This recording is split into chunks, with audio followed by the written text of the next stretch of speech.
മര്യാദയ്ക്ക് മാറി നിൽക്കാനാ പറഞ്ഞത്. പെൺകുട്ടികൾ മാത്രം താമസിക്കുന്ന ഹോസ്റ്റലായത്. വനിതാ പോലീസ് ഇല്ലാതെ സെർച്ച് ചെയ്യാൻ പറ്റില്ല. ഞങ്ങൾ പെൺപിള്ളാരെ കയറി പിടിക്കാൻ വന്നതല്ല. ആഭ്യന്തരമന്ത്രിയെ തല്ലിയ ക്രിമിനലിനെ അറസ്റ്റ് ചെയ്യാൻ വന്നതാ.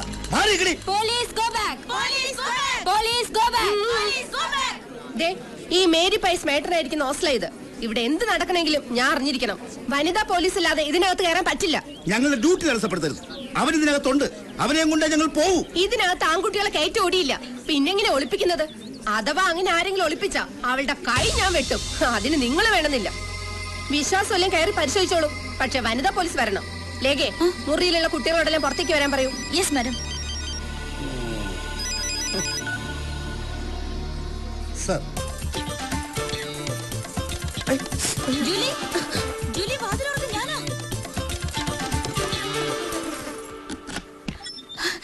എന്തായി കഴിഞ്ഞോ? ഒരു വിധത്തില്. നീ നോക്കി. വലിയ കുഴപ്പമില്ല. പോലീസുകാർക്ക് റൂംസ് ഒക്കെ സെർച്ച് ചെയ്യണമെന്നാ പറയുന്നേ. ഏതായാലും വനിതാ പോലീസ് ഇല്ലാതെ അകത്ത് കയറാൻ പറ്റില്ല എന്നുള്ള എന്റെ ഐഡിയ ഏറ്റു. അതുകൊണ്ട് ഇത്രയും സമയം കിട്ടിയില്ലേ? ഞാൻ വിചാരിച്ചു കുടുങ്ങിയെന്ന്. പിന്നെ ലൈലിയോട് രാജിയോട് ഞാൻ വിവരം പറഞ്ഞിട്ടുണ്ട്. അവരുടെ കൂട്ടത്തിൽ പുറകെ നിർത്തിയാ മതി. എനിക്ക് ആകെ ഒരു ടെൻഷൻ.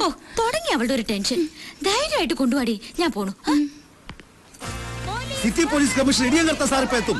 നിങ്ങളുടെ വകുപ്പ് ന്യായമൊക്കെ അദ്ദേഹത്തോട് പറഞ്ഞാൽ മതി. എന്റെ അമ്മോ, ഇടിയങ്കർത്ത സാറ് വേണം. എനിക്ക് വേണം. നിർത്തണം. ഏത് കർത്തവ്യം വരണമെന്ന് ഞാനും നോക്കട്ടെ.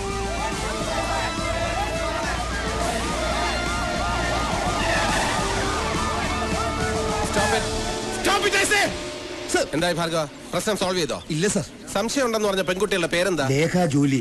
കോളേജിലെ നേതാക്കളാണ് സർ. ഈ വരുന്ന സാർ ലേഖ. സാറാണോ commissioner? No, I am CI Vighneshwar. സകല വിഘ്നങ്ങളും മാറ്റാൻ വേണ്ടി നാളികേരം മുടച്ച് കുമ്പിട്ട് തൊഴുന്ന വിഘ്നേശ്വര ഭഗവാനെ കുറിച്ച് കേട്ടിട്ടില്ലേ? ഓ, അപ്പൊ ഗണപതിയാണല്ലേ? സൈലൻസ്.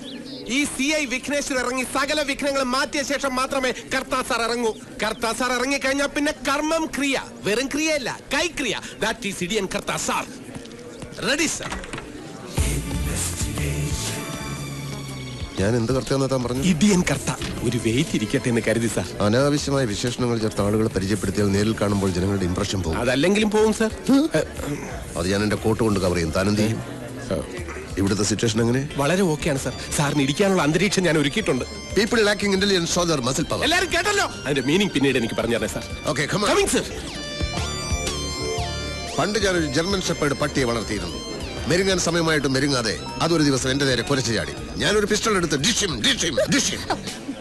മെരുക്കാൻ ശ്രമിച്ചിട്ടും മെരുങ്ങാത്തവർക്ക് എന്റെ ഈ ജീവിതകഥ ഒരു പാഠമായിരിക്കട്ടെ. സാർ, ഇവിടെയെങ്കിലും വേറൊരു കഥ പറയുമെന്ന് വിചാരിച്ചു. Procedure code demands women police participation. Durga sir, 98 kilo തൂക്കവും 8.5 കുതിരശക്തിയുമുള്ള ഞങ്ങളുടെ സർക്കിളിലെ ഏക വനിതാ കോൺസ്റ്റബിൾ. നിങ്ങളുടെ ഹോസ്റ്റലിലേക്ക് ഈ വസ്തു മതിയാവോ? പ്ലീസ് പ്ലീസ് മാറിക്ക്. Good morning commissioner. ഞാൻ ഫാദർ കച്ചറത്തറ. എത്രത്തറയല്ല, കച്ചറത്തറ മൈ ഫാമിലി നെയിം. പിന്നെ ഇവരിവിടുത്തെ മേട്രനാണ് മേരി പൈൽസ്. വളരെ സ്ട്രേഞ്ച് നെയിം ഇല്ലേ സർ? Mary piles. പൈൽസ് അല്ല, പയസ്. പയസ് ഹസ്ബൻഡ് ആണ്. ആയിക്കോട്ടെ മിസ്സസ് മേരി പൈൽസ്. അതായത് നമുക്ക് ഈ ഹോസ്റ്റൽ ഒന്ന് സെർച്ച് ചെയ്യണം. ആരാണ് ലേഖയും ജൂലിയും? ഞാനാ സാർ ലേഖ. ജൂലി എവിടെ? ഞാനാണ് സാർ ജൂലി. ലേഖയും ജൂലിയും എന്റെ കൂടെ വരണം. നിങ്ങളുടെ മുറി ഒന്ന് കാണണം. Okay sir. വിഘ്നേശ്വർ, എല്ലാ റൂംസും വിശദമായി സെർച്ച് ചെയ്യണം. ഓക്കെ, വരൂ. പോലീസ് ഫോഴ്സ് ഇവിടെ തന്നെ നിന്നാ മതി. ഈ പെൺകുട്ടികളെ പുറത്തേക്കോ അകത്തേക്കോ വിടരുത്. Matron, you come with me. രണ്ടാളുടെ മുഖത്തൊരു കള്ളലക്ഷണം ഉണ്ടല്ലോ. അങ്ങനെയൊന്നുമില്ല സർ. ഇങ്ങനൊരു അനുഭവം ഇത് ആദ്യമായിട്ടാ. അതുകൊണ്ടാ. സത്യത്തിൽ പേടിച്ചു പോയി സർ. ഓഹോ, എന്നെ കണ്ടിട്ടാണെങ്കിൽ ഒട്ടും പേടിക്കണ്ട. സ്നേഹിക്കാൻ കൂടി അറിയാവുന്ന ഒരു പോലീസ് ഓഫീസറാണ് ഞാൻ. A heart full of love. നിങ്ങളിൽ ആരുടെ ലവറാണ് രമേശ്? പേടിക്കണ്ട. ലവ് എന്ന് പറയുന്നത് മനസ്സിന്റെ ഒരു പ്ലസന്റ് ഫീലാണ്. അതിന് പ്രായഭേദമില്ല. I like it. രമേശ് ഞങ്ങളുടെ ലവറൊന്നും അല്ല sir. Is a best friend. അത്രേ ഉള്ളൂ sir. Your boy friend? Yes sir. എന്നെ നിങ്ങൾക്ക് അങ്ങനെ ഒരു ഫ്രണ്ടായി കണക്കാക്കാം. ഞാൻ ഇപ്പോഴും ഒരു യങ് മനസ്സുള്ള സ്റ്റുഡന്റിനെ പോലെയാ. Still I am a bachelor boy, you know. ഈ രമേശിന് ആരൊക്കെയുണ്ട്? അമ്മ മാത്രമേ ഉള്ളൂ തോന്നുന്നു. നന്ദിനി പ്രസാദ് അല്ലേ? അതെ സർ. അവരെ അറിയോ? അറിയാം സർ. Other relatives? അറിയില്ല സർ. ഇതിലാണ് സർ. ഓ, താങ്ക് യു. ഈ ഹോസ്റ്റലിന്റെ ചരിത്രത്തിൽ ആദ്യമായിട്ടാണ് ഇങ്ങനെ പോലീസുകാർ കയറി ഇറങ്ങുന്നത്. പോലീസുകാർ കയറി ഇറങ്ങുന്നത് ഒരു ഹോസ്റ്റലിന്റെ ഐശ്വര്യമാണ് മിസ്സസ് മേരി പൈൽ. പയസ് എല്ലായിടവും നല്ലതുപോലെ അരിച്ചു പറക്കിക്കോണം. ഒരാളെ ഒന്നുമല്ല 5-8 ആളുകളെ ഒളിപ്പിച്ച് താമസിപ്പിക്കാൻ വലിയ പ്രയാസമൊന്നുമില്ല അല്ലേ? നോ സർ, മേരി മാഡം ഭയങ്കര സ്ട്രിക്റ്റാ. അല്ലെങ്കിൽ ഒളിപ്പിച്ചേനെ അല്ലേ? സർ, ഇതാണ് റൂം. ഓഹോ, എന്താ സർ? ഇവിടെ ഒരു പുരുഷഗന്ധം. ഇവിടെ തീർച്ചയായും ഒരു പുരുഷന്റെ ഗന്ധമുണ്ട്. അത് സാറ് പുരുഷനാണല്ലോ. അല്ലല്ല. അയ്യോ അല്ലേ സർ? അതല്ല, ഞാൻ മറ്റൊരു പുരുഷന്റെ ഗന്ധം എന്നാണ് ഉദ്ദേശിച്ചത്. സാറിന് തോന്നുന്നതായിരിക്കും. തോന്നുകൊണ്ടാണല്ലോ ചോദിക്കുന്നത്. ഇല്ല സർ, സാറല്ലാതെ മറ്റൊരു പുരുഷൻ ഇവിടെ വന്നിട്ടേ ഇല്ല.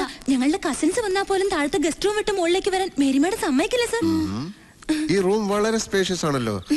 ഹോസ്റ്റലിലെ എല്ലാ റൂംസും ഇതുപോലെയാണോ? അല്ല സർ, ഇത് മുത്തച്ഛനും മാനേജ്മെന്റുമായിട്ടുള്ള ധാരണയില് സ്പെഷ്യലായിട്ട് കിട്ടിയതാ. ആരുടെ മുത്തച്ഛൻ? ലേഖ ലീഡർ കെയറിന്റെ പേരക്കുട്ടിയാണ് സർ. പിന്നെ ഇവളുടെ ഡാഡിയുടെ ഡൊണേഷന്റെ ഒരു പുഷിങ്ങും കൂടി ഉണ്ട് സർ. ഓ, രണ്ടാളും ഇവിടുത്തെ വലിയ വിഐപീസ് ആണല്ലേ? അങ്ങനെയൊന്നുമില്ല. ഇന്ന് ഗോൾഡൻ ജൂബിലി ഡേ ആയതുകൊണ്ട് മേക്കപ്പിന് മറ്റേ എടുത്തു വെച്ചതാ സർ. റേസർ?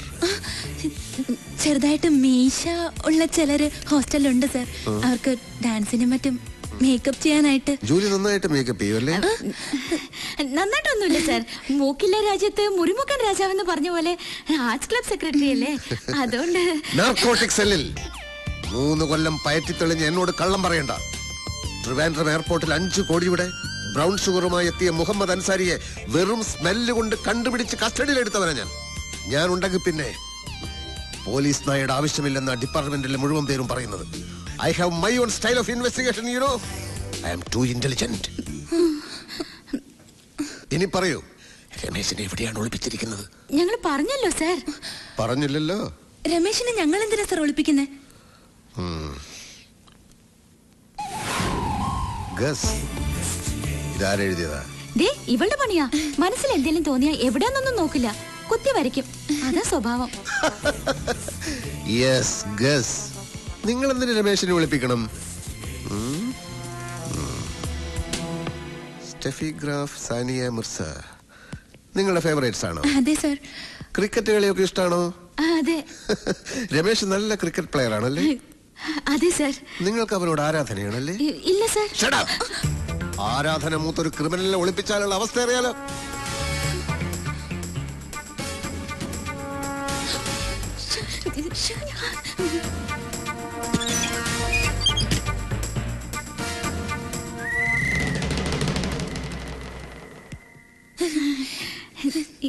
എന്താ സർ? കോബ്ര.